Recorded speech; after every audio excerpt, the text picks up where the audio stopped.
ఈ రోజు నుంచి కూడా మనం ప్రారంభం చేసి ప్రతిరోజు కూడా ఎటువంటి దీపారాధనలు చేసినట్లయితే ఎటువంటి ఫలితాలు కలుగుతాయో తెలుసుకుందాం.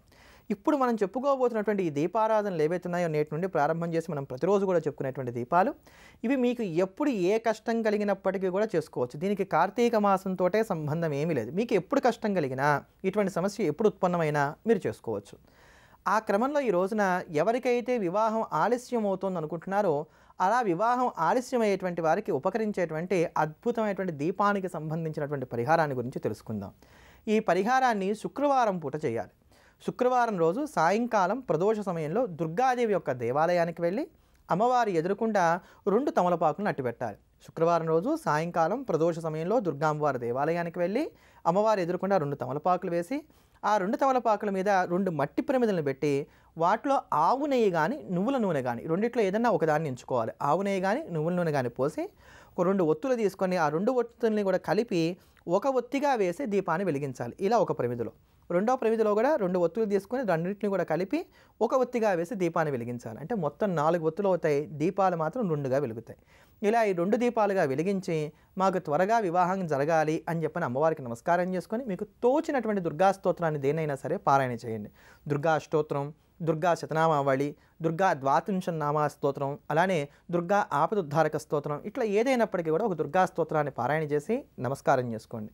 ఇలా ప్రతి శుక్రవారం కూడా మీరు చేస్తూ వచ్చినట్లయితే కనుక త్వరగా మంచి సంబంధాలు కుదిరి త్వరగా మీకు మంచి వరుడు లభించడానికి కానీ ఆస్కారం ఏర్పడుతుంది. అంత భవ్యంగా మనకు ఉపకరించేటువంటి పరిహారం ఈ పరిహారం.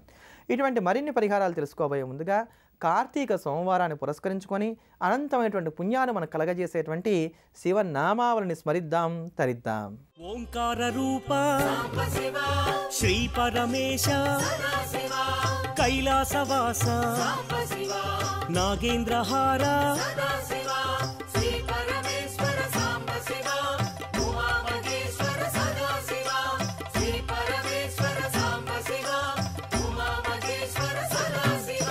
పార్వతీ నాయక పురాణ పురుష పాప వినాశ పాహి మహేశ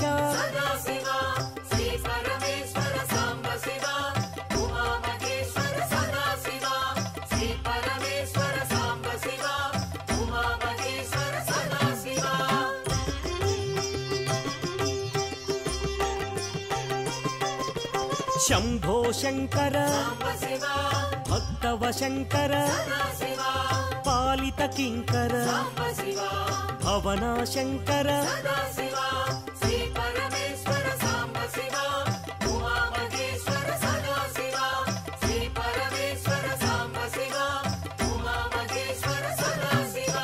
నమః శివాయ మహేశ్వరాయ మహాదేవాయ. మనం ఏదైనా సరే ఒక కార్యక్రమాన్ని ప్రారంభం చేద్దాం అనుకుంటున్నాం. అయితే ఈ కార్యక్రమం పరిపూర్తిగా పూర్తవుతుందా లేదా అనేటువంటి సందేహం మన మనస్సులో ఉందనుకుందాం. అటువంటి సందర్భాలలో ఆ పని పూర్తిగా చక్కగా సవ్యంగా సాగడానికి గాను మనం తేలిగ్గా చేసుకోదగినటువంటి పరిహారం దీపంతో ఒకటి ఉన్నది. అంటే దీపారాధన మాత్రంతో మనం ఏదైతే పని మొదలు పెడుతున్నామో ఆ పనిని దిగ్విజయంగా మనం పూర్తి చేసుకోవచ్చు. దీని మనకు ఉపయోగపడేటువంటిది రామాలయం. శ్రీరామచంద్రమూర్తి యొక్క దేవాలయానికి వెళ్ళి సాయంకాలం వేళ కానీ పొద్దున పూట కానీ మీకు వీలు కుదిరిన దాన్ని బట్టి పొద్దునైతే పొద్దున, సాయంకాలం అయితే సాయంకాలం, అయితే ఎలా మొదలు పెడతారో అలానే ప్రతిరోజు కూడా చేయాలి. దీన్ని మాత్రం జాగ్రత్తగా గుర్తుపెట్టుకోండి. అయినంత వరకు పొద్దున పూట చేయడం మాత్రం మంచిది.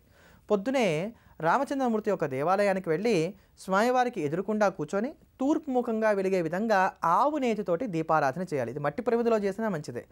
ఆవు నేతితోటి దీపారాధన చేయాలి. ఇలా ఆవు నేతితో దీపారాధన చేసి శ్రీరామరక్షా స్తోత్రాన్ని పారాయణ చేసి స్వామివారికి పానకం, వడపప్పు ఈ 2 కూడా నైవేద్యంగా పెట్టి నేను ఈ పని మొదలు పెట్టబోతున్నాను, ఇది దిగ్విజయంగా పూర్తవ్వాలి అని చెప్పని మనసులో నమస్కారం చేసుకొని రామచంద్రమూర్తికి 21 ప్రదక్షిణాలు చేయాలి. చాలా తేలికైనటువంటి పని. రామాలయానికి వెళ్ళడం, రాముల వారి ఎదురుకుండా కూర్చోవడం, తూర్పు ముఖంగా వెలిగే విధంగా అవనేతోటి దీపారాధన చేయటం, శ్రీరామరక్షా స్తోత్రాన్ని పారాయణ చేసి పానకం, వడపప్పు నైవేద్యం పెట్టి మీరు ఏ పని అయితే ప్రారంభం చేయాలనుకుంటున్నారో దాని గురించి రామచంద్రమూర్తికి మనసులోనే నమస్కారం చేసుకొని 21 ప్రదక్షిణాలు చేయాలి. ఇలా మండలం రోజుల పాటు 41 రోజుల పాటు చేయాలి.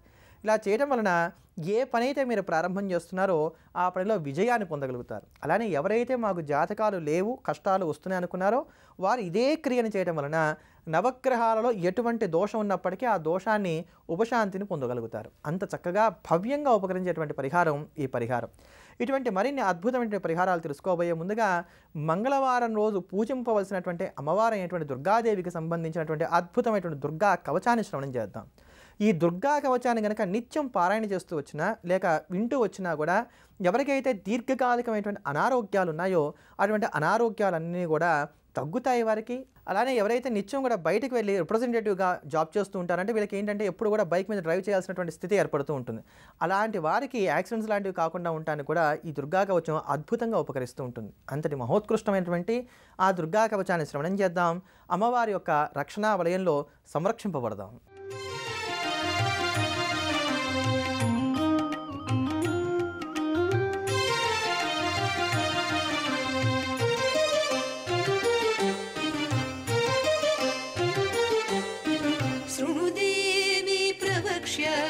कवचं सर्वसिद्धिदं पठित्वा पाठयित्वा च नरो मुच्येत सङ्कटात् शृणु देवी प्रवक्ष्यामि कवचं सर्वसिद्धिदं पठित्वा पाठयित्वा च नरो मुच्येत सङ्कटात्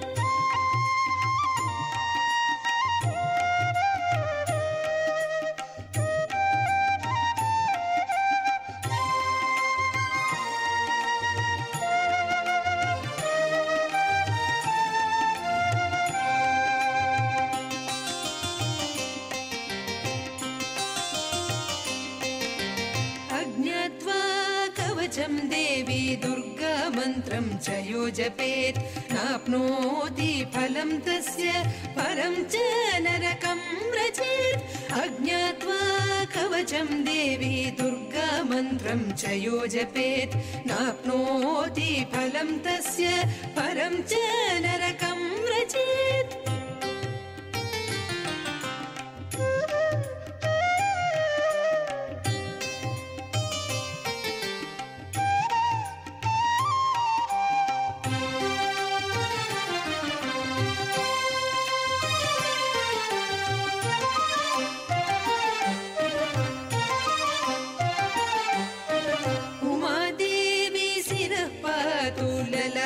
शूलधारिणी चक्षुषी खेचरी पातु कर्णौ चत्वरवासिनी उमादेवी शिरः पातु ललाटे शूलधारिणी चक्षुषी खेचरी पातु कर्णौ चत्वरवासिनी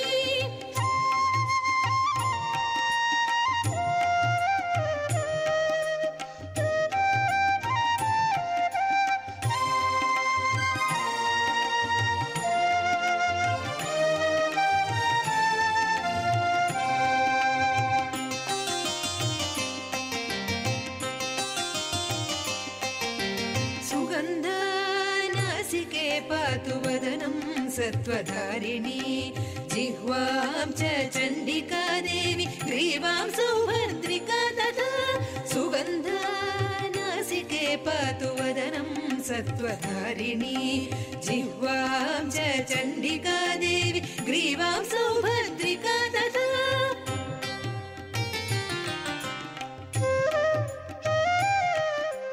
మనం కార్తీక మాసాన్ని పురస్కరించుకొని ప్రతిరోజు కూడా స్నానం వల్ల, దీపం వల్ల, దానం వల్ల, పూల వల్ల ఎటువంటి పరిహారాలు పాటించుకుంటే ఎటువంటి ఫలితాలు కలుగుతాయో తెలుసుకుంటున్నాం కదా. ఆ క్రమంలో ఈ రోజున పూర్వాషాఢ నక్షత్రంలో పుట్టినటువంటి వారు ఎవరైతే ఉన్నారో వీరికి కలిగేటువంటి ఆర్థిక ఇబ్బందుల నుంచి, అనారోగ్య సమస్యల నుంచి బయటపడడానికి గాను ఉపకరించేటువంటి పూలేవి, ఆ పూలతో ఎటువంటి పరిహారం పాటించాలి అనేటువంటి అంశాన్ని గురించి తెలుసుకుందాం.